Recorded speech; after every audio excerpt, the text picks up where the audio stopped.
how some people have things that keep them up at night, like questions and concepts and stuff? Like unanswerable questions? Oh, I don't know about that. Oh, okay. Maybe it is. Like, what is the meaning of life kind of questions? Okay. If you punch yourself and it really hurts, are you strong or are you weak? I rolled so hard. Well, it could go either way. I mean, no. I feel like I have an instinctual answer to that. What? I mean, it's normal to feel pain upon an impact. Yeah. So that doesn't make you weak. That means you're having a normal pain response. What if you're hard, like punch hard, it's not even really that hard? If it's hard enough to hurt someone. I don't know. You know what I mean? I don't think that's that unanswerable. I don't know. That's just me. I think it means you're strong enough to inflict pain. No, I think you should be able to take your own punch. Well, you can take it, but like that doesn't mean without there's not pain. any pain. You should be. That doesn't make any sense. Because it's coming from you. You know? Okay, so kind of like how it's hard to tickle yourself. Yeah. Yeah. Like if you tickle yourself and you can't stop, there's something wrong. No, I think most people can't tickle themselves. I guess so. I'm trying. I don't even know where I'm ticklish. Welcome to While She's Napping. I'm Adam. And I'm Cindy. Where am I ticklish? You're not very. Huh. Okay. So maybe if I punch myself, I'd say that's an Adam punch. I can take that. Yeah, well, I was going to say something about the man cold. You don't really take that too well, so I don't know about your... Scientifically, it has been proven that men experience the cold harsher than women do. Mm-hmm. It's proven. You can't... you're over here. Oh, you can't understand the pain of childbirth. And you're right. I can't, and I never will, and I'll never pretend to. Are you comparing a cold to childbirth? It's not a cold. It's a man cold. Still, you're comparing when you get the man cold. No. That's where you're wrong. I'm not saying they are equivalent in terms of their intensities. I'm saying there are some things that women experience that a man can't understand, and there are some things that men experience that a woman can't understand. But how do you... That being the man cold. But how do you know that when I have a cold, I'm not feeling exactly the same way that you are? I'm just not complaining about it because you can walk. I walked myself into the hospital when I was giving birth, so listen, that's not a good comparison either. And, not be down for the count, you clearly don't know what it's like to experience the man cold. Clearly. Yeah. Okay. I haven't experienced a man cold in over a year. Well, yeah, neither of us have been sick. I know. It's awesome. It's like masks work or something. Right? And washing your hands. Inside. Well, I mean... You should always wash your hands. I know. All right. So, hey, last week, our episode regarding vaccine passports was well received. That was difficult to say. Easy for me to say, I guess. Funny enough, or ironically enough, right after or the day after we released that episode, or maybe it was the day of, the Buffalo Bills, my favorite team, announced, or rather officials in Erie County announced that in order to attend a Bills game, you have to be fully vaccinated and you have to provide proof. However, Cuomo immediately slashed that and said we aren't there yet. So there's conflict within Western New York regarding what's going to happen. But the point is, it was sort of like a premonition, that episode. And, of course, the response was, oh, my freedoms, my liberties. Wait, but New York has been already piloting their Excelsior Pass.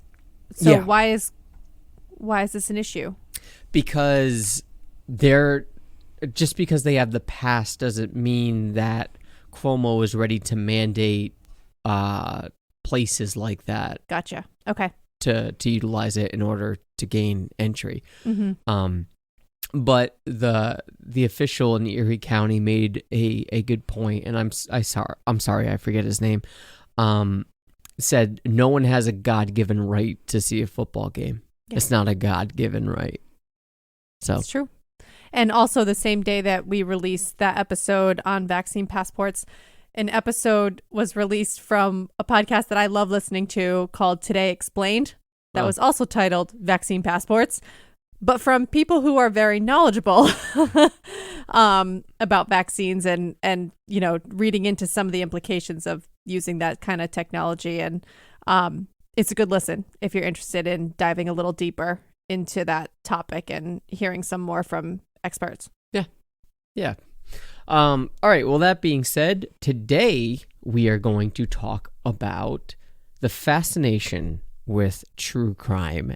And if you're listening to this podcast, there's a good chance that you are a fan of podcasts.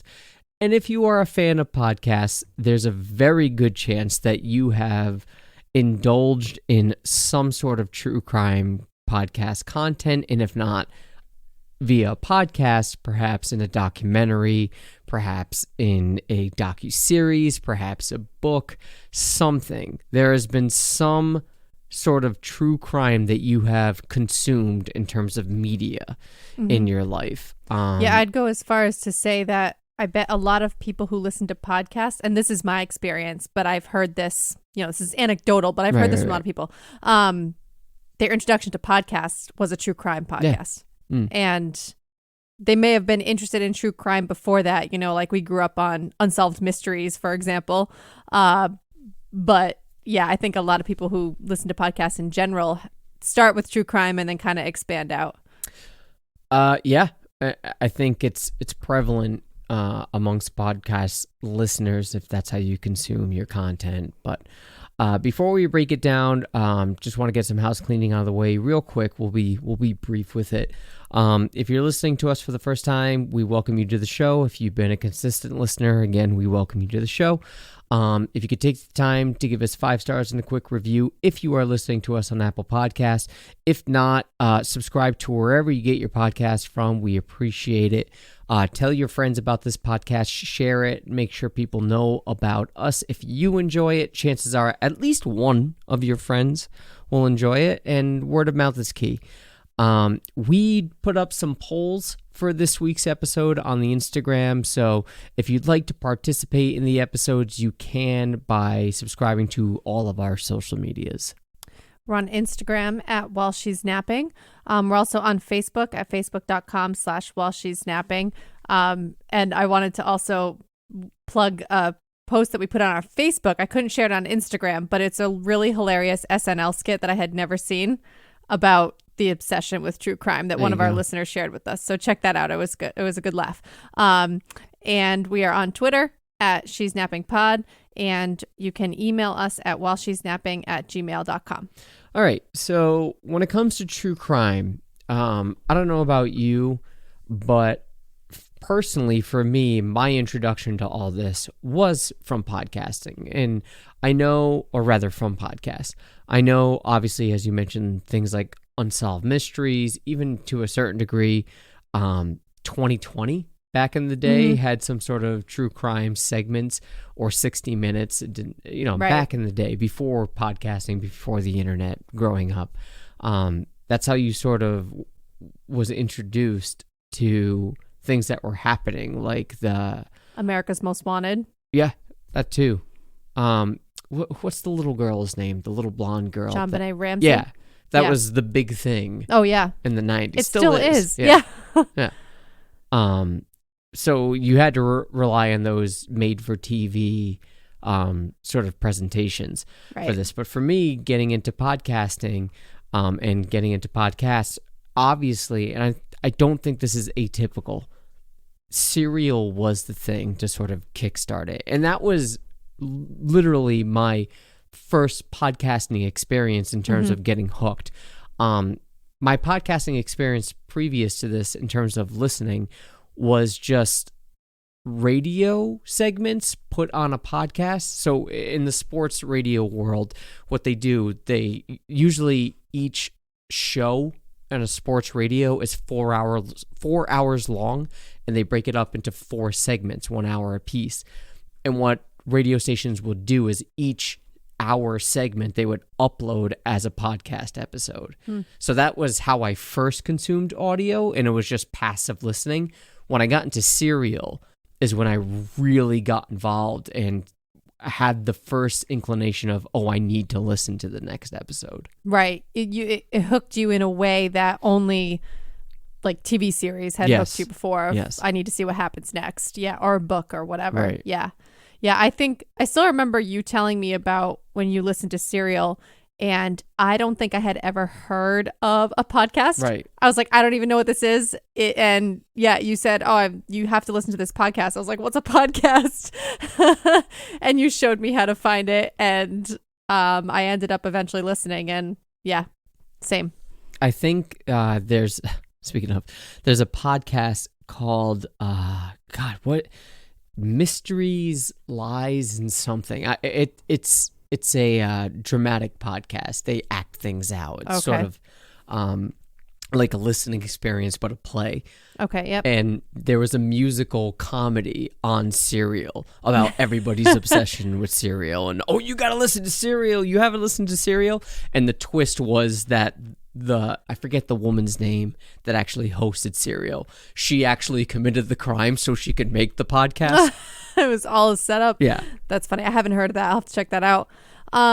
So we can, I think in the second half, we want to get into more specifics around certain podcasts and certain shows and things that we enjoy and that have gotten us hooked, and input from the listeners. For the first half, let's talk just in general about, like, we can theorize around why people are fascinated with true crime, who is mostly fascinated with the true crime, and yeah, what is it about it, and what does it say about us? Well, It's because we're all psychopaths. Apparently. I know that's your theory. I think what it is, and I had to really think about this, I think what it is it's the same element or same sort of ingredient to what makes us so inclined to car crash TV and car crashes in general. You can't look away.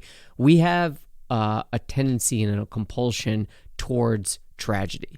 We have a tendency and a compulsion towards chaos, towards, I don't know, I wouldn't say gore, but things that are outside of the norm, like sort of breaking up the routine. Because when you think about everyday life, it's sort of monotonous, nothing amazing happens.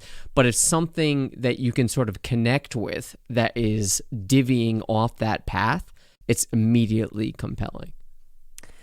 Yeah, I can see that. I think so. As I hadn't really ever thought about it either. I just kind of accepted it as a fact of life that, especially as a millennial woman, I'm obsessed with true crime, right. And it's just the way it is. Like it's just totally accepted and normal amongst my peers. And I was looking into this a little bit more about some of the theories as to why that is. And one of the things I found is actually kind of opposite, I think, from what you were saying, is that we are obsessed with it or we're fascinated by it because we just can't comprehend it. Like, it's like a constant like chase for understanding, but it's not because you're a psychopath. It's because you cannot relate to the criminals. I was saying that in jest. Oh, okay. I don't think we're really psychopaths. I know. But I'm saying, I think it's hard not to think about yourself. Like, oh my gosh, like I'm going to sit here and binge watch like 4 hours of true crime, of like watch people, like it's like the SNL skit. If you watch that, it gets at that. It's hilarious because it's like, it's talking about such serious, gross, like brutal things. And it's like, oh, and I'll like watch this woman get axed while I work on my taxes. Or yes. So it's like, it's like you're pairing it with the most mundane shit, or you're just like sitting there with a glass of wine and binge watching something awful for 4 hours. And then you just go to bed like nothing even happened. Yep. And it doesn't even affect you. And I think that's what's so interesting to me is how it like you can just become anesthetized with it. Like it doesn't even phase you at some point. And I think that's natural to then question what is wrong with me that I can consume this type of material and not even be affected by it. Yeah, it's like you toss on Netflix and it's you get your buffet of options to watch. You can watch this Academy Award-winning movie. I don't know. I don't know if I want to watch that. Or like this great historical documentary, learn something. This fantastic comedy. I don't know. Oh, Chris Watts murdered his 3 children or 2 children and his wife. Fuck yeah, sign me up. Let's go. Like what is it? I to me it's. There is something a little bit concerning about it because we have such fascination with murder. And I guess for me, when I was thinking about it, what elements do I like to see but make me strangely uncomfortable are the interrogations, are the feeling of, or when I think about when someone commits a crime and they get caught, I'm just like, did you really think you were going to get away with this? Like, how did you think this was going to work? We're talking about Chris Watts, like famously killed his 2 daughters, I think. And his wife was pregnant. And I'm just thinking, how did you think you were going to get away with this? Yeah. So I think that's one thing I hadn't thought of is we're watching this in hindsight, right? After the whole case. In some cases it's not. It's unsolved or it's an open investigation. But it's all old.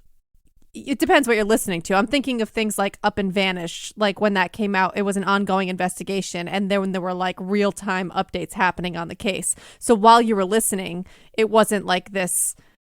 It wasn't a historical case that you knew had a conclusion.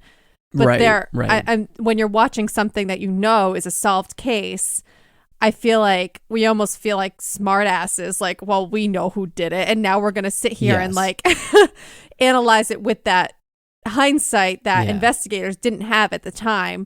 So it almost makes you feel like, I don't know if it's like a narcissistic trait, but you're like, I know who did it. Web sleuths are a thing. Especially when it comes to true crime. And a lot of web sleuths have been influential when it comes to solving crimes.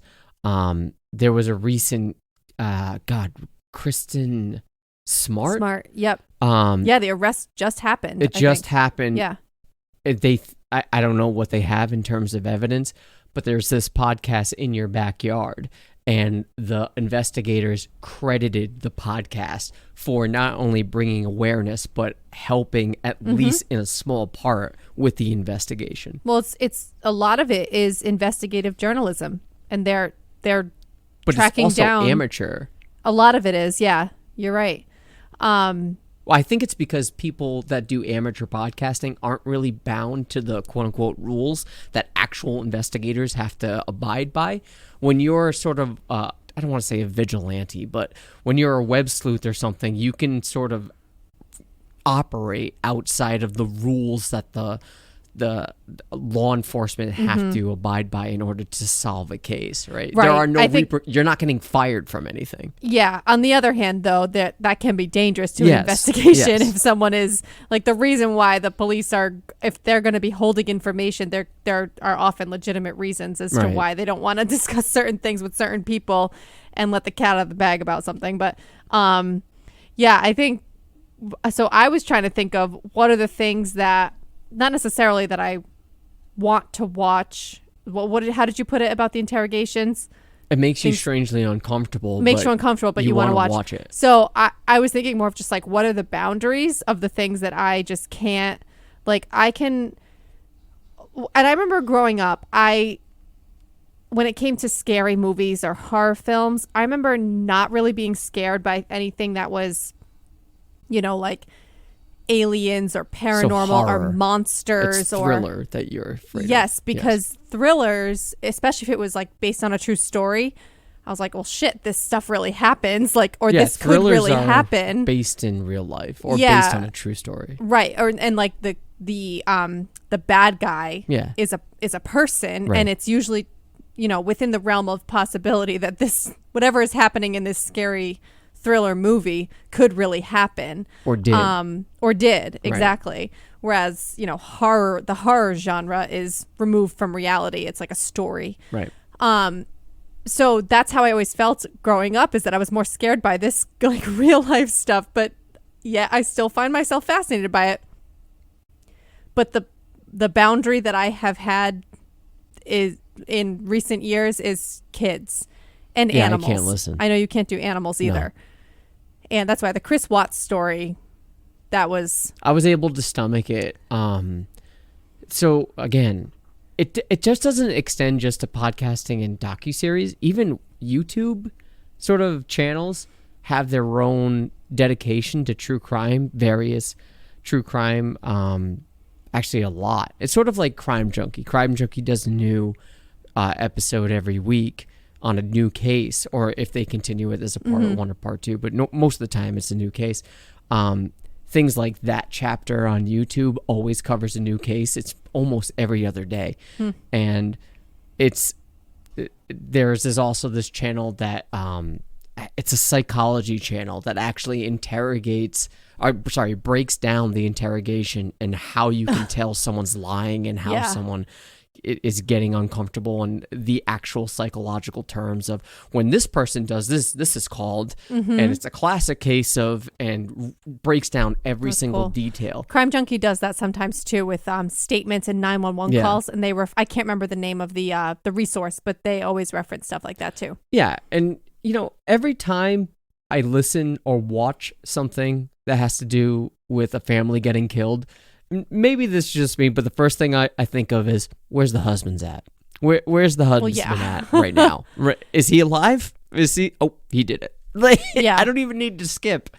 We know the husband seems to be pretty always does it. With the famicide, is that what it's called? I think there's a more technical term than that. It's always the husband and where's the side chick?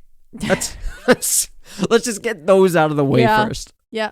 But I remember, like, with the Chris Watts case, I remember hearing that or first learning that. I'm pretty sure it was before we became parents, because I remember, like, hearing it and being fascinated by that case and, like, being able to listen to it. And then when it was covered by another podcast, or maybe it was a documentary or something about it more recently, I was like, no, I can't do this. Yeah. And I don't know. For me, it's having that real life experience, knowing that this stuff is happening in real life is fascinating, because it's truth that, the real world is more entertaining than fiction. You can't really write this shit.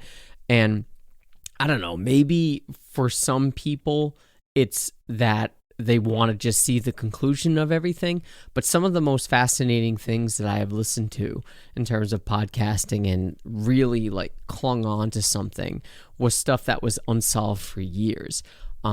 The thing that everybody likes to talk about, Zodiac, and that's still a big thing.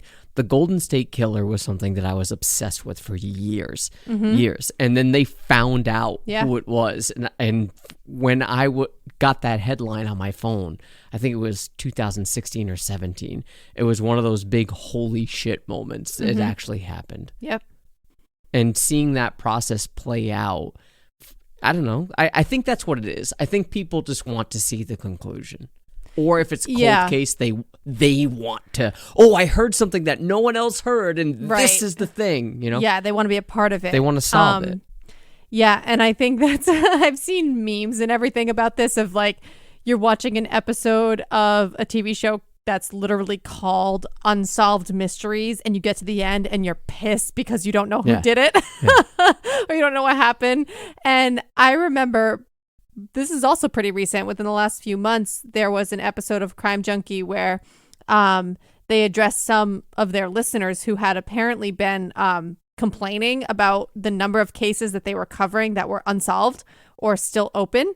And they were kind of like, well, sorry that we're not like filling your entertainment void, but that's not really the primary purpose of the podcast. Like it's become so much bigger than that. Right. And that they're trying to shed light on important cases and try to, in some cases, be able to help solve and, get justice for the victims that they're talking about. Yeah. I don't know that this is, very atypical of people. I think for some reason, when you think of consuming audio, it's either music or talk shows, right? And for some reason, true crime has dominated the podcasting space.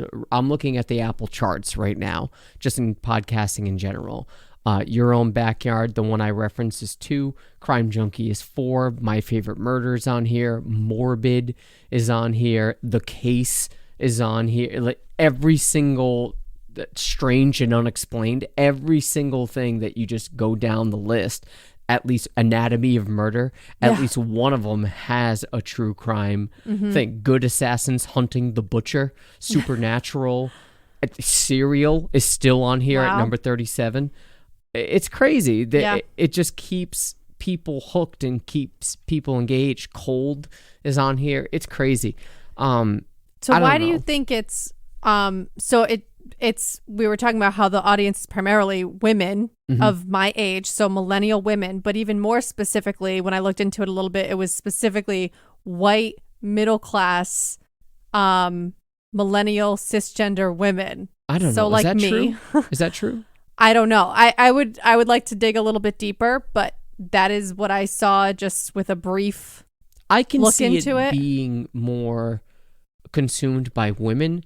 I don't know that I'd go so far as that specific demographic. I mean, there's some research out there that's pointing in that direction. I don't know how significant it is, but I don't know. Maybe there's a theory behind it, right? So it's if you think about who are often the victims portrayed in these true crime documentaries or podcasts, that's usually the description of the victim.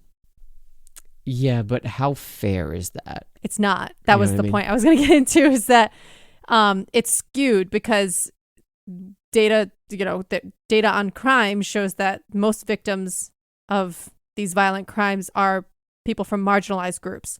So transgender people, Black people. All right. So my question regarding that is that more, because, and I mean no disrespect, are those more hate crimes? Because for me, like, true crime is usually something a little bit more intimate. Yeah, I see what you're saying. So a lot of domestic cases and things like that. Yeah. People, friendships and stuff like that. Maybe that's part of it, that those are the stories that are more captivating in a way, because it's like in the Chris Watts example, it's like something you don't see coming at all. Like, it's like a normal family, like just kind of going about their business, and then this tragic thing happens out of nowhere. Versus, not to say that hate crimes or crimes against marginalized people are not tragic. They are. No, of course. But it's more of like, it's something you can name. It's a hate crime. Like, and you understand the motivation, as awful as it is. It's something you can kind of define. There's no mystery behind it. The only mystery is, why is this still prevalent in our society? But in terms of, why are there such hateful people in the first place? That's not, and again, I mean no disrespect, that's not captivating audio and keeps people guessing. Maybe. We know that this is done by some piece of shit that went out and killed people. But I do think that there are reason. Some podcasts out there that are trying to shed light more so on those victims, because they don't often get the justice or the the light on their case that maybe would help solve or ameliorate those cases from happening over and over again. If we're going to just gear it though to women, why women are more interested in true crime, first of all, I think it's fair to say that, well, I don't know, I'm curious to know which demographic consumes more podcasts in general. Just in general. It would interest me to know. I want to say, just guessing here, that women probably consume more podcasts than men do. Yeah, I don't really know. It's interesting. But aside from that, I think it's because women are usually the victims of the crime. Just women in general. Mm-hmm. And whether it's a kidnapping, whether it's a murder, whether it's a crime of passion, sexual assault. Yes, women are usually the victims of this. And I think maybe there's an element of, okay, what do I need to look out for? Which, in how my life? fucking sad is that? I'm not saying it's not sad. I'm saying, that's sort of what Crime Junkie's MO is to, hey, we want you to be weird. We want rude, you stay alive. Yeah. to follow these cues. I know, that whole concept pisses me off. No, I get it. I get it too. Right. But that's the shitty reality that we live in, is that women are told to do X, Y, and Z to protect yourself, when really it should just be the people perpetrating these crimes, mostly men, should not be violent towards women. Like, we shouldn't have to walk to our car with our key between our fingers and check our back seat and do all the shit. I hear you. Yeah. I think it's most of the true crime we consume are murders or slayings of the husband killing the wife. I think that's and I think that's what it is, really. And maybe there's an element of women being like, I don't know if I should fucking keep look an for eye red on my flags. husband. Yeah, and you hear these red flags and stuff. So I'm not saying kidnappings don't happen. I'm not saying, no, but you're right. Sex trafficking doesn't happen. Of course, right. It does. It's not the stranger who jumps out of the bushes and attacks you in the alley. It's the person you know. Someone that you know, and that's true for rape and sexual assault and all of these other domestic situations. Unless it's a serial thing, like the Golden State Killer, it's totally or random. the Zodiac. Mm-hmm. But how many of those are there compared to domestic? Oh yeah, that's why there's endless material of true crime. That's why you'll never get to the bottom of it. That's what I'm saying. There's always something new. So maybe that's what it is. Again, in the beginning, I in jest said that, we're just all psychopaths. I don't necessarily think that's it. Maybe there is a very small percentage of people that are serial killers that listen and say, okay, what are the cops looking for so I can avoid, doing that. I doubt it. They get the playbook. Yeah, I doubt it. I always wonder because I would imagine the person committing the crime thinks legitimately they'll get away with this, right? And I always wonder, and my favorite true crimes are the ones that are blamed on the person that actually didn't do it and have nothing to do with it and were found innocent after the fact. And you hear all this fucked up shit about the person that's actually innocent, right? You have stories from people like, that person, he was always an oddball. That one time he said this. And it's just like, maybe that didn't have anything to do with it. So for me, I'm thinking to myself, I need to be really fucking careful to what I say to people and how I say it to people, because all I need is 10 years from now I'm falsely accused of a murder, and in a podcast someone saying, this guy, that he does podcasting because he knows that's how you reach people, he's the podcast killer. And oh my god. The shit you think about. I just get so nervous about that shit. One bad interaction, someone's gonna be like, is that guy the killer that everyone's thinking about? Because you got to be nice to everyone, but not too nice, because if you're too nice, they'll always say that guy was way too nice. Someone's like, he's faking it. But all right, let's take a pause here, and when we hop back, we'll talk about the polls and the response from our faithful listeners. Hang tight. Good.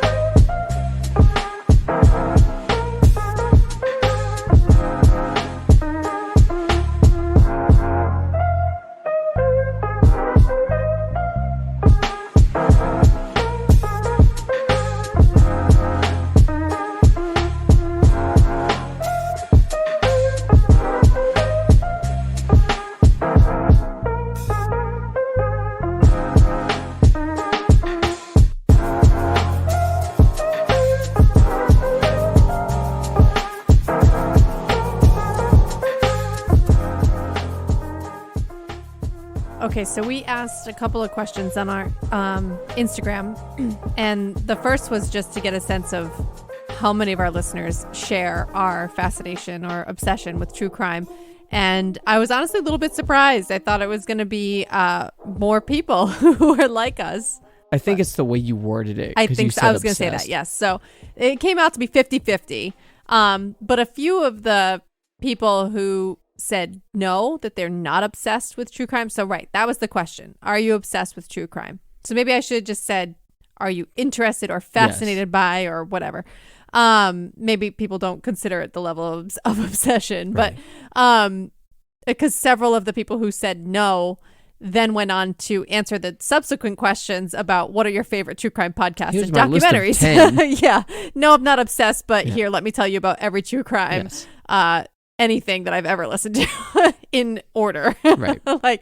Yeah, I think the response was more strong than it appeared by the actual numbers of the votes. So, yes, most of our listeners are, in fact, they do share our interest in true crime. Oh, yeah. And so we split it up by podcasts, and then we said documentaries or docu-series or whatever, like TV shows, movies. Whatnot, yeah. So you want to do podcasts or documentaries and series first? Let's do podcast. Okay. Yes, we've already mentioned a few of them. I mentioned on a previous episode that I think my favorite is Crime Junkie.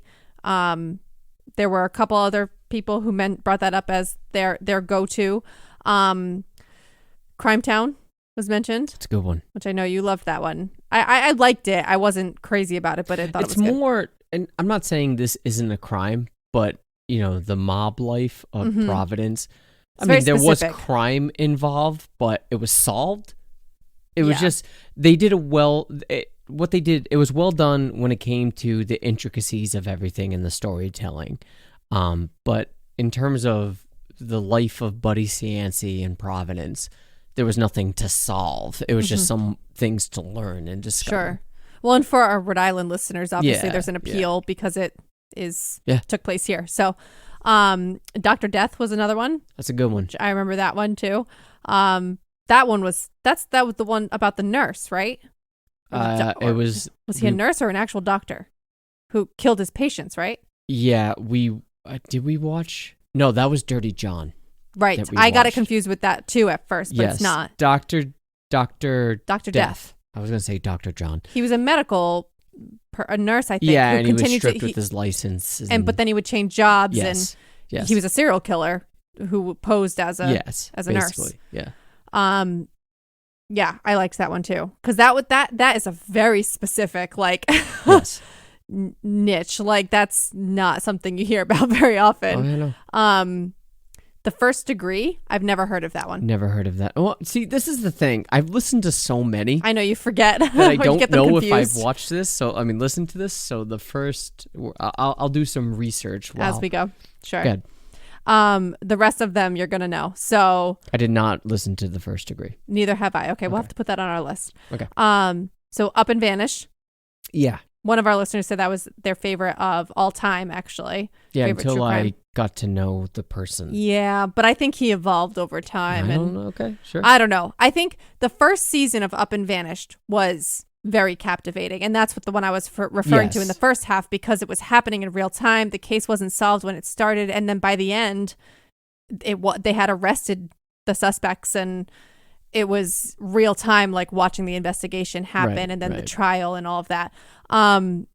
So I agree. That was really interesting to listen to. And I haven't listened to the subsequent podcast that he's put out, the host of Up and Vanished. Oh, I don't know. He's done a few different ones, but I've heard mixed reviews. I don't really know.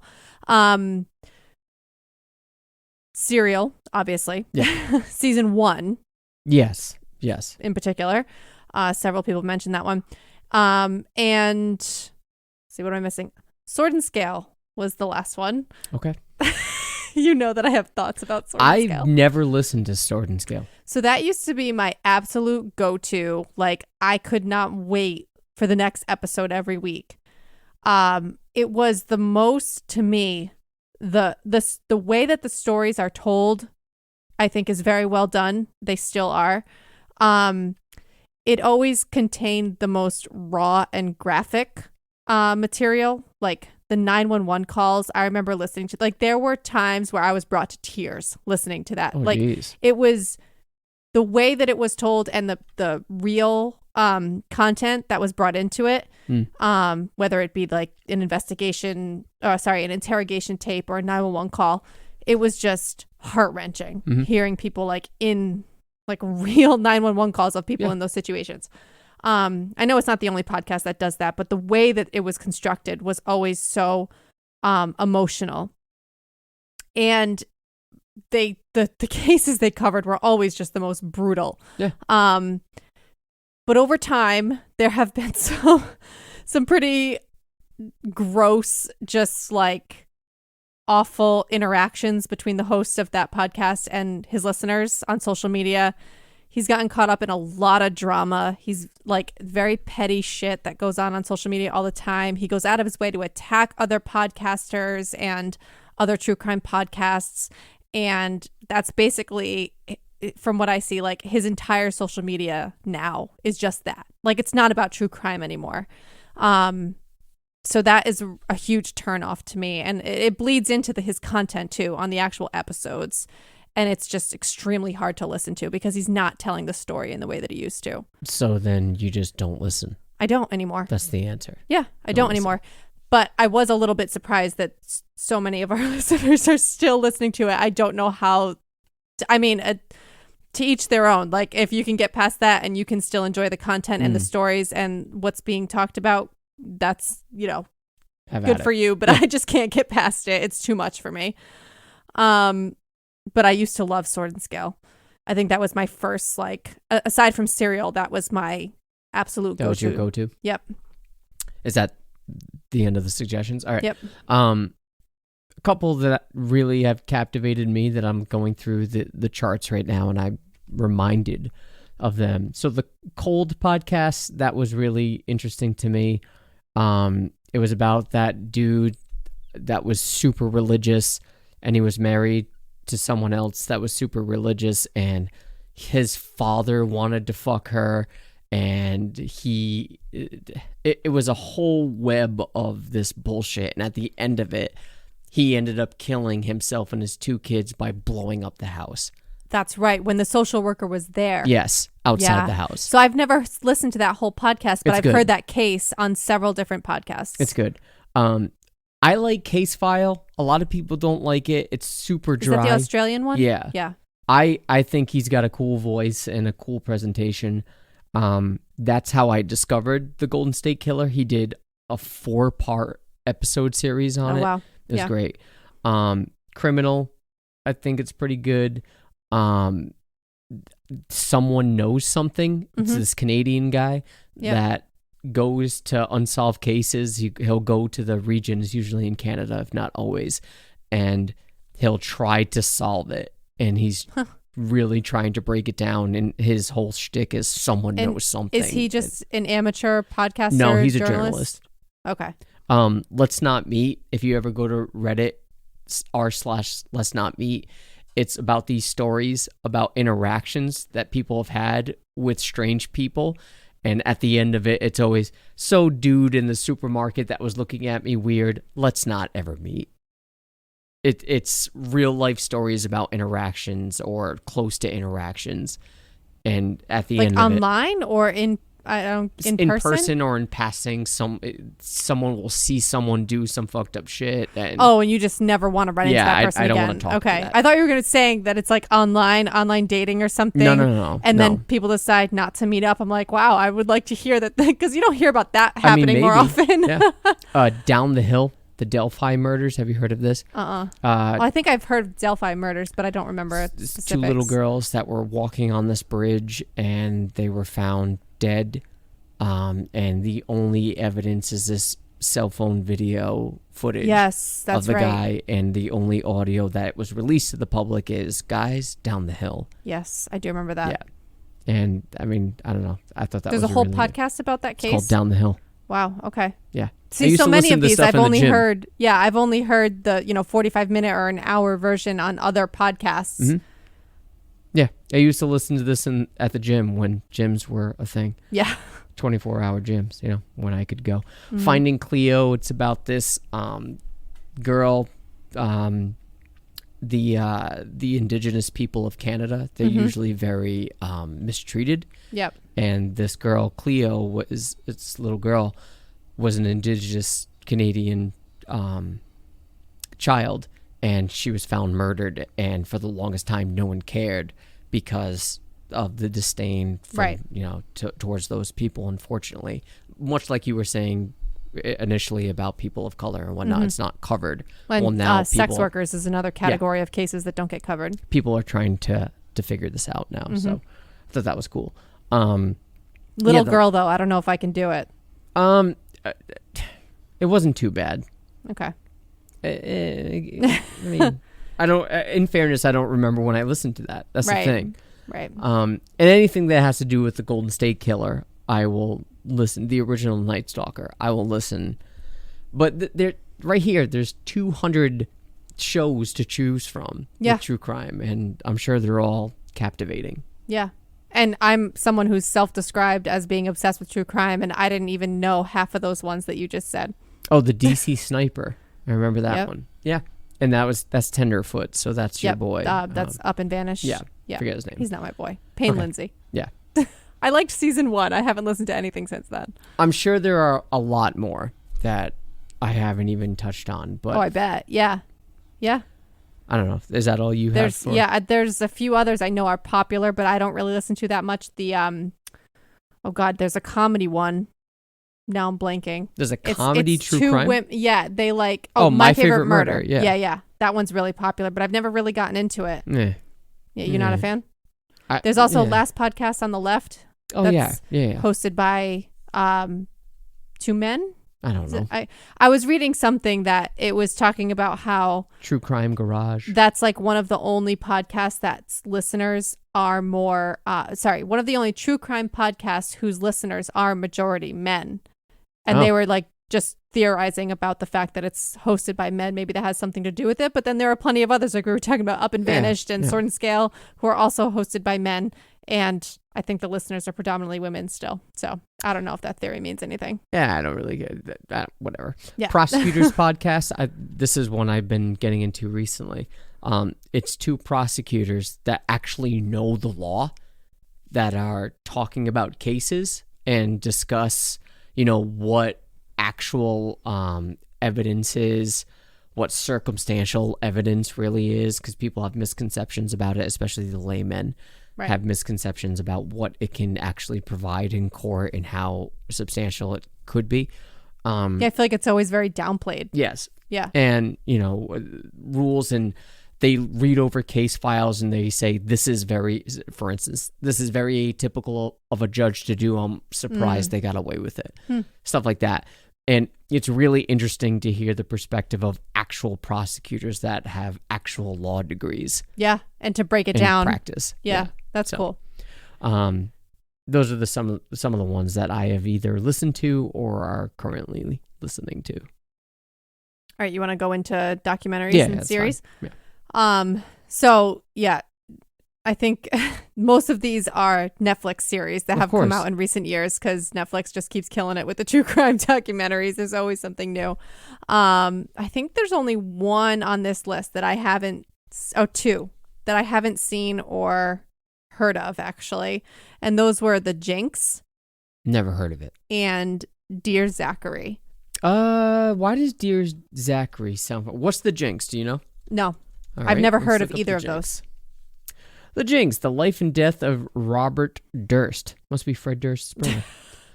Keep in mind, my memory is terrible. Okay, so I actually saw the preview for this yesterday when we were browsing, and I was like, okay, it's HBO. Oh. So let's put that one aside. Yeah, put it in the queue. And what's the other one? Dear Zachary. Dear Zachary. Do I know this? A letter to a son about his father. Nope. Oh, yes. Yes, I have watched this. There you go. Oh, there you go. See, they just elude me. Well, I wouldn't even know until we got like 20 minutes into it, and I'd be like, oh, okay, yeah, I remember this. Yeah, we watched this. Oh, there you go. I probably fell asleep. It's about this dude named Zachary who just everybody loved. Everybody loved him. Even his friends were like, I didn't realize he had so many friends. But what was he a killer? No. Or he was a victim? His parents were actually the subjects of the documentary, like being interviewed and stuff. Mm-hmm. Apparently, he ended up marrying some woman that was fucking crazy. And he ended up dying. They think she killed him. Oh. And they ended up having a child together. Okay, none of this sounds familiar. I definitely fell asleep. The two grandparents at this point loved that child and were willing just to put up with this crazy bitch, and she ended up killing herself and the kid. Okay, spoiler alert. Yeah, well, sorry. Well, I was going to go back and watch it. This is old. Sorry. It is? Yeah. Okay, maybe that's why I don't remember because it was so long ago. But yeah, it's a good one. that does sound good. I'll definitely revisit that. Okay. The Cecil Hotel is a pretty new one. Just watch that. Yeah. Well, you started watching it without me. You always Netflix cheat on me. Oh, yeah. So I tried to catch up, but I'm only like 2 episodes in. Yeah, I Netflix cheated on you. Well, we call it Netflix cheat. Yeah, it doesn't matter what actual streaming service it is. Like, oh, there's this new docu-series I really want to watch called Q Into the Storm. We should really watch it. And I was like, Yeah, yeah, sounds interesting. Yeah. Oh, where'd you find that? And you were already on like episode 4 out of 5. Yeah. Yeah, I started that. Yep. Cecil Hotel was good. I still haven't finished it. Oh. When you leave me when do I have time to watch things by myself? Oh, it's really good. Okay, I'll try to watch it, but I'm never You know what watching it's anything about, by myself. right? Yes, I mean I got the gist, but I haven't finished watching it. Yeah. They do a good job breaking down what they think actually happened. Mm-hmm. I think it's more because of the allure of the Cecil Hotel in and of itself. And it has so much history that people are captivated. And the video footage, the surveillance footage of the girl. Right. Ooh, where'd she go? Who's she looking at? It's that whole thing it's got all the ingredients of web sleuths everywhere. And apparently that's exactly what happened. So that just made me think of another one that did not come through our listeners, but I'm surprised I hadn't thought of it until now. Good. Don't fuck with cats. I don't even. Oh, I think I refused to watch that. No, you did, because it was brief. The reference to the actual, situation with the cats. Did we fast forward? I think we just closed our eyes, and I peeked every now and then. Or I left the room. Yeah, you definitely closed your eyes, and I don't remember how much they actually I don't think they really I don't remember seeing anything actually happening to the cats. I don't know for sure if that was because we didn't look or because they didn't show it, but we somehow managed to avoid that and watch the rest. Because the meat and potatoes of that show is not about what happened to the cats. It's about a murder. I don't remember this. You don't remember this? No. Okay, well, we'll have to watch it again. No, well, just tell me because...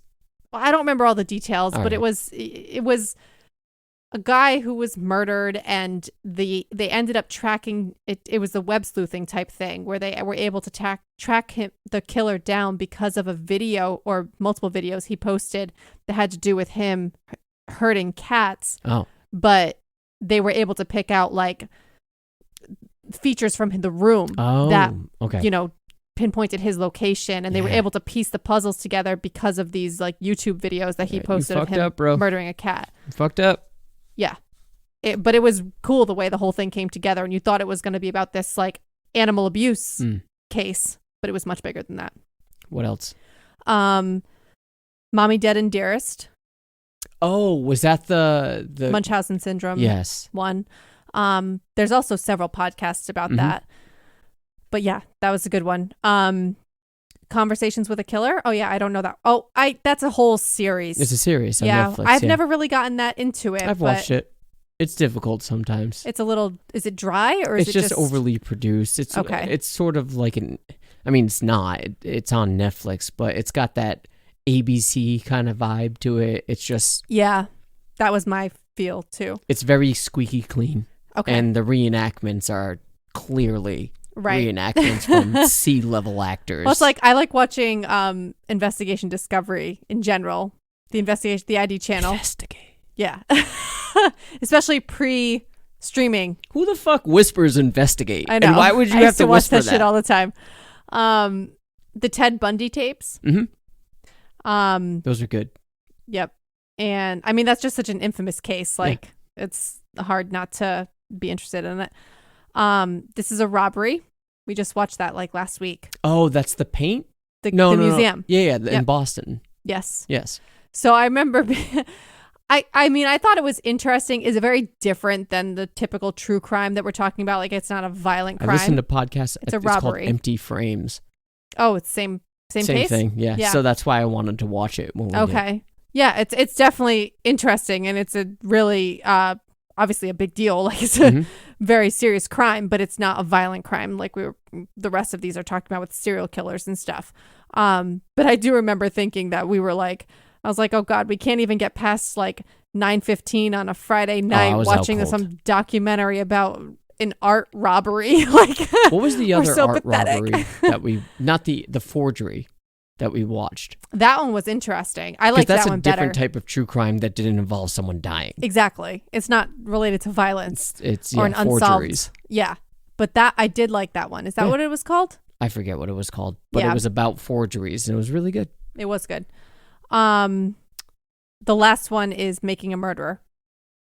Okay. Yeah. I mean, that's famous. I didn't feel season 2 that much.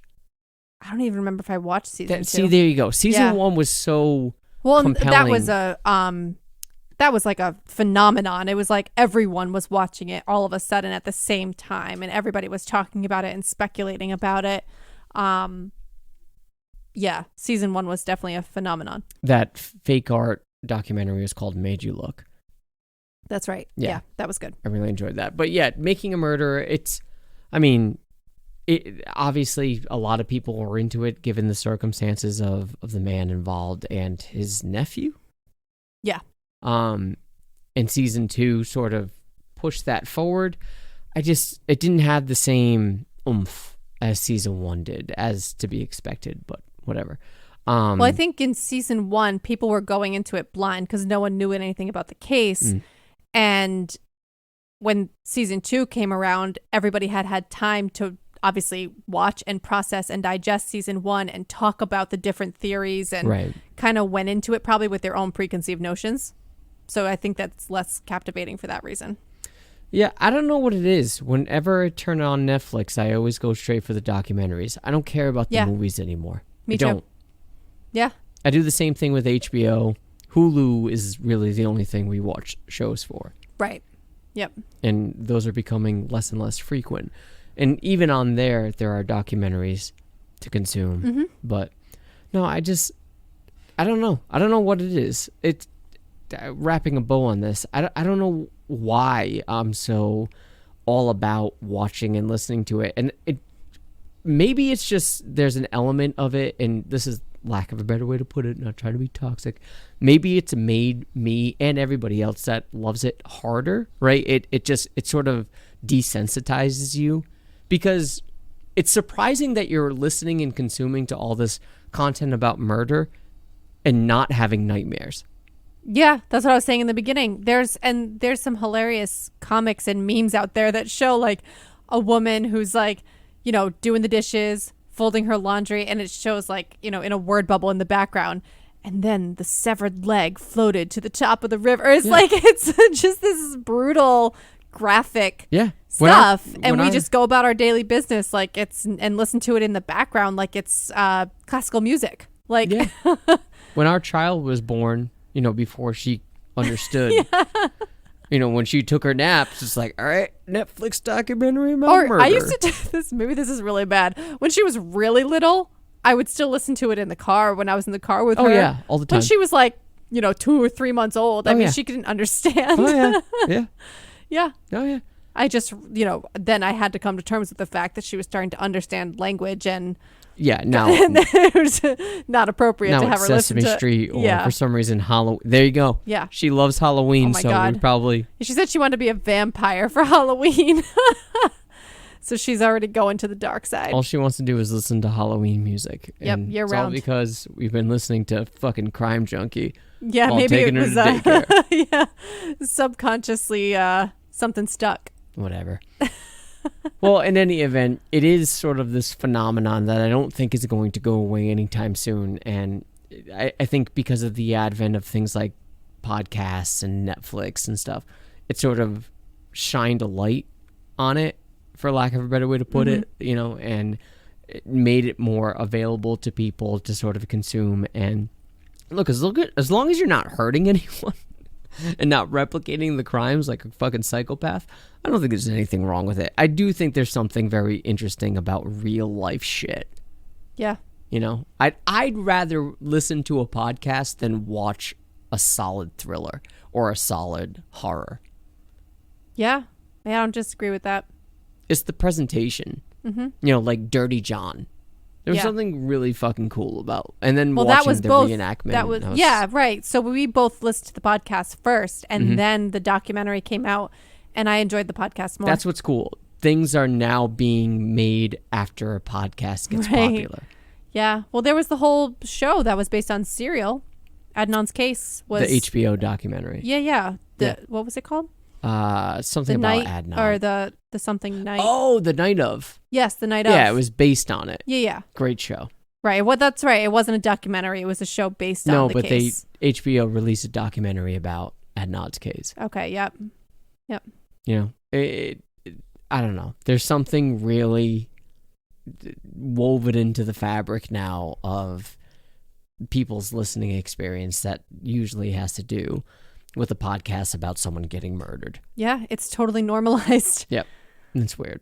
All right. Well, if there's any podcast or documentary or docu-series that we have missed that you thoroughly enjoyed, and if there's anything about the Golden State Killer that you want me to consume that I haven't, please send it my way. Good luck finding something that you haven't already consumed. I've probably already consumed it, but if there's any hidden gems out there, I'm really interested. Even though we know who it is, I still want to hear about it. But if you made it this far, we appreciate you listening to the show. You, Cindy, will be getting your second shot on Monday. Mm-hmm. Okay. Yep. That was it's a good thing I have some sick leave left. I'm saying. Yeah. Getting it in the beginning of the work week was probably not the You take what ideal you can time, but exactly. I'm not going to be picky about it, and it'll be worth it. I don't even care. Anyways, if you want to get... It won't be the man cold. Well, not even close. You should be fine. Yeah. Uh-huh. If you're out cold, you got the wrong vaccine. You got the man cold vaccine, which is good. You're protected from that. Oh, thank God. Yeah. It's the worst. If you want to back me up and tell Cindy how terrible the man cold is, you can get in touch with us by hitting up our social medias again. If you want to do that privately, you can email us at whileshe'snapping@gmail.com. If you want to put it out there publicly, we're on Facebook at facebook.com/whileshe'snapping, on Instagram at whileshe'snapping, or on Twitter at she'snappingpod. What do we got on tap for next week? Do we know? If you're alive. I think we have the babes coming on. Oh, is that next week? I believe so. All right. Yeah. Well, Chris will be able to back me up when it comes to the man cold. Oh, I'm sure he will. Yeah, I think we're going to do we've talked before about how we've had some really fun interactions with them just on our virtual date nights, comparing us because we're very similar in a lot of ways. We call ourselves the East Coast, West Coast versions of each other. So we're going to do a little East Coast, West Coast battle, I think.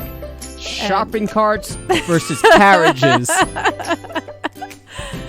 Yeah, that'll be a fun one. Stop and Shop versus whatever the fuck you got over there. I don't even know. All right. Well, you have that to look forward to next week. But until then, thanks for listening. Take it easy. Bye.